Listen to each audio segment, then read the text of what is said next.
My wife, Sarah, 39 female, has a son, Christopher, 20 male, from her previous marriage. Because of how my wife and I got together, there was a lot of strife in her divorce from her ex, and there was a lot of tumult in Christopher's life, and he was only 8 at the time. For a few years, my wife tried her best and tried everything to help him, but it was like the more she tried, the further away he got. It came to a head when he was 12, and she caught him trying to smoke, and then he almost broke her jaw when she tried to stop him. After that, she stopped trying to force the custody and just let him stay with his dad. When he was 14 and we had our son, she told him that his brother was born and that even if he didn't want to be around her, it didn't mean he couldn't love his brother. He just responded with, "Go screw yourself." She tried the same thing 3 years later when our daughter was born, but got no response this time. Well, 2 days ago, she got a call from her ex, and he was crying. And apparently, Christopher is dying. He has cancer, and they found it very late. Andy's optimistically only got a month left, and he's been begging to see her. So I've told my wife to go and spend the month with him. She can work online for a month, take a leave, or quit if they don't understand. However, she's refused, and she's used everything from work to needing to take care of our kids to even, what if it's just a trick to hurt me more, as excuses not to go. At the same time, she keeps crying, muttering about thinking she had more time, ignoring our kids, and looking at old photo albums of her and Christopher.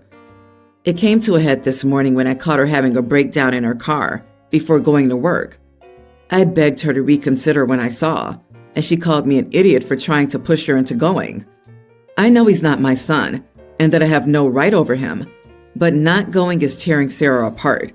So am I the idiot for telling my wife to go and see her son before it's too late? A mother should never abandon her child, even at the risk of being hurt. She needs to grow up, be a mother, and see that boy. If he wants to hurt her again before he dies, who cares?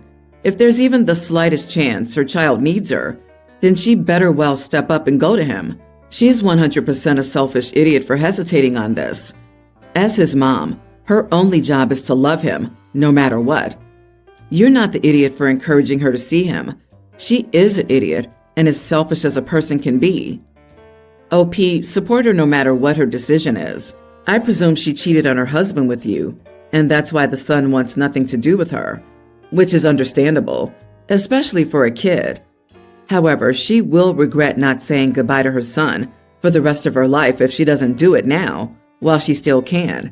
Going is just more challenging to do. Not going is easier, but it will haunt her forever because she'll never know how it would have gone.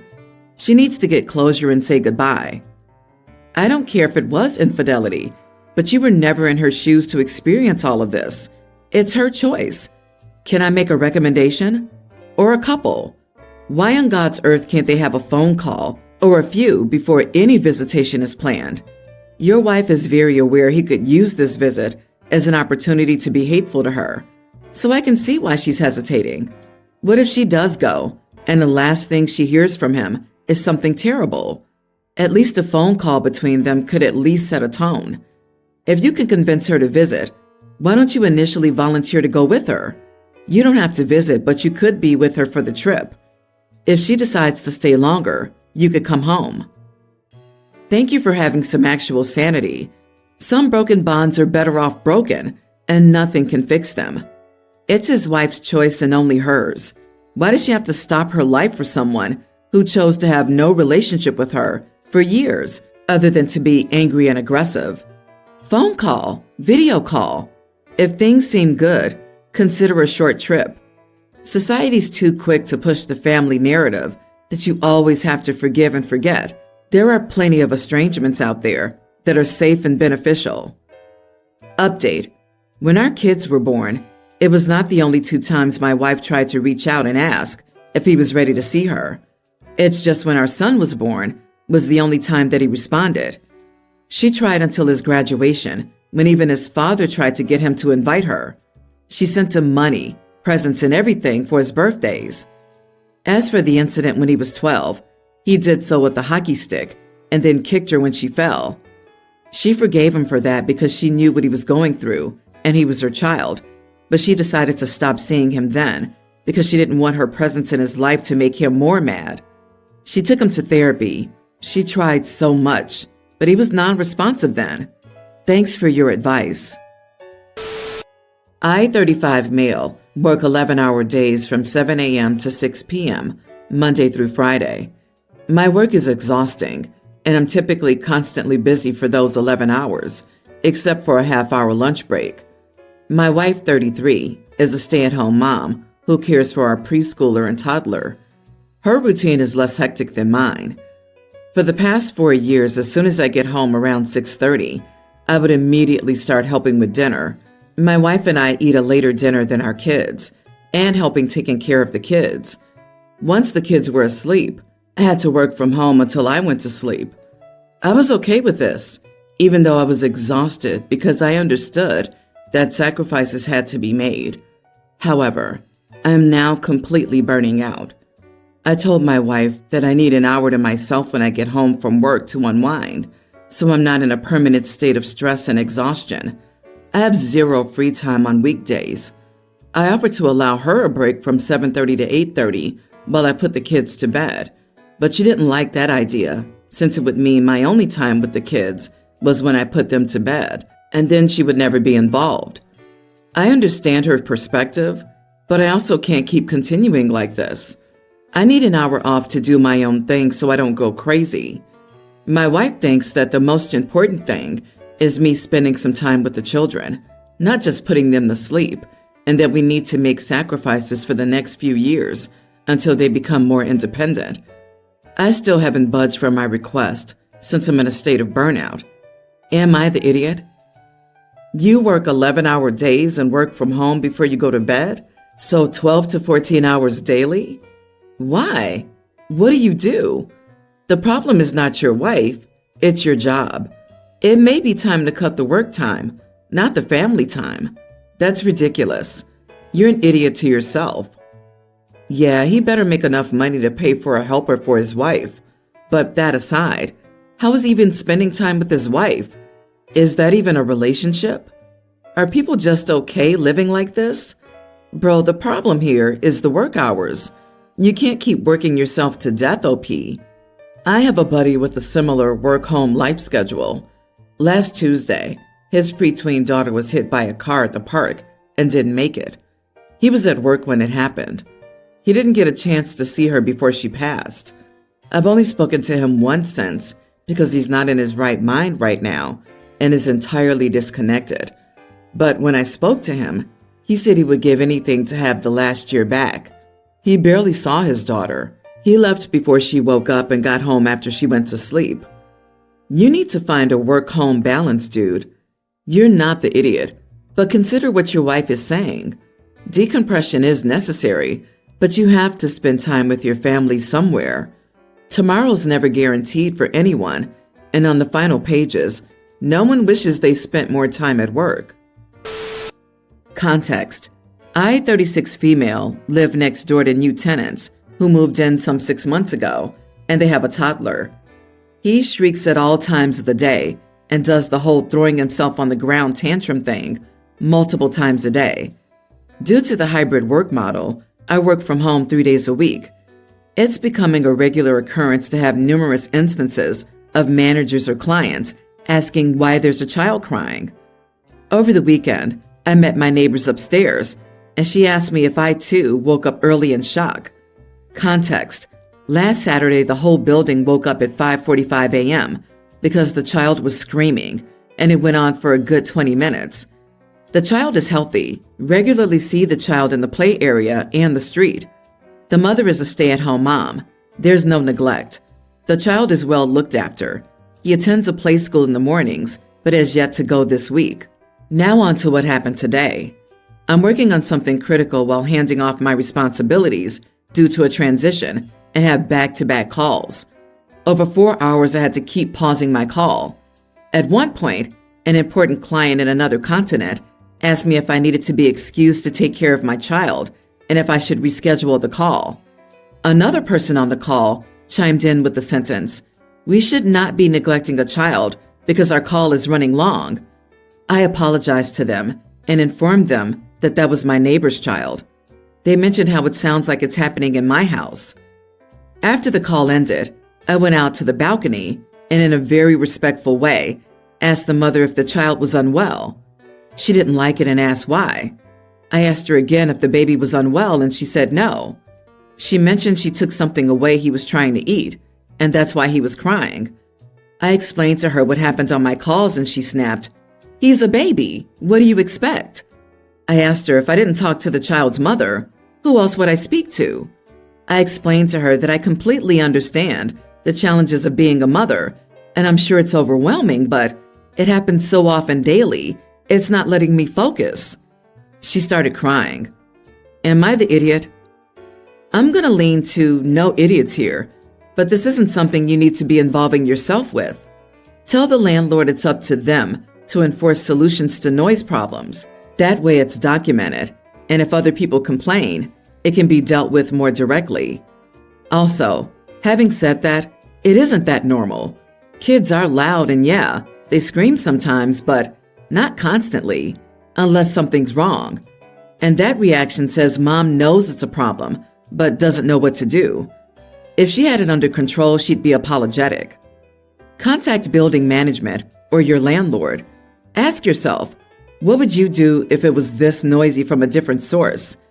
If your neighbor was loudly playing music or yelling, or had an animal barking constantly, it is very clearly a violation of any noise policy your building definitely has. You're allowed to have peace in your own unit. It's not an unreasonable expectation. I think people get all twisted around because it's just a kid. I know it sounds heartless, but I wish we had child-free apartment buildings. Peak delusional take. You can easily stop playing music by pressing a button, unlike how toddlers work. People are not entitled to their apartment always being an ideal workspace. There is no right to perfect work-from-home conditions. Daytime noise is standard for apartment, urban, and suburban living. If you want more quiet, go into the actual office or move to the middle of nowhere. So I, male 23, recently had a significant argument with my wife, 25. The background. My wife and I got married last year, and just over a week ago, we became parents to a beautiful little girl. She comes from a single-parent family and was raised without any siblings by her mother. They're very close, and my mother-in-law and I get along well. On the other hand, I come from a large family with 5 siblings, and my parents raised me. My mother adores children and loves having them around. Every grandchild she has, she treats like her own. However, my mother and my wife don't get along very well. They're respectful in each other's presence, but don't have a strong connection.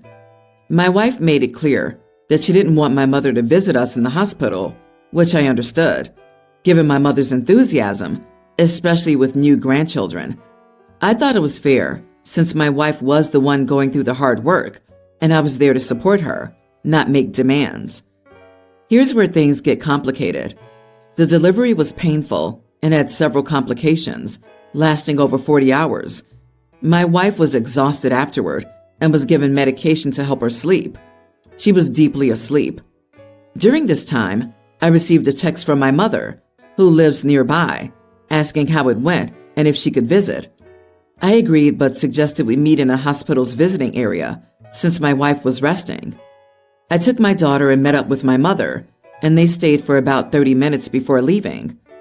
When I returned to the room with my daughter, my wife had woken up and asked where we had been. I explained and she fell silent. Last night, her mother, my mother-in-law, arrived after traveling a considerable distance. The argument ensued, my wife considering me inconsiderate for allowing my mother to see our daughter first.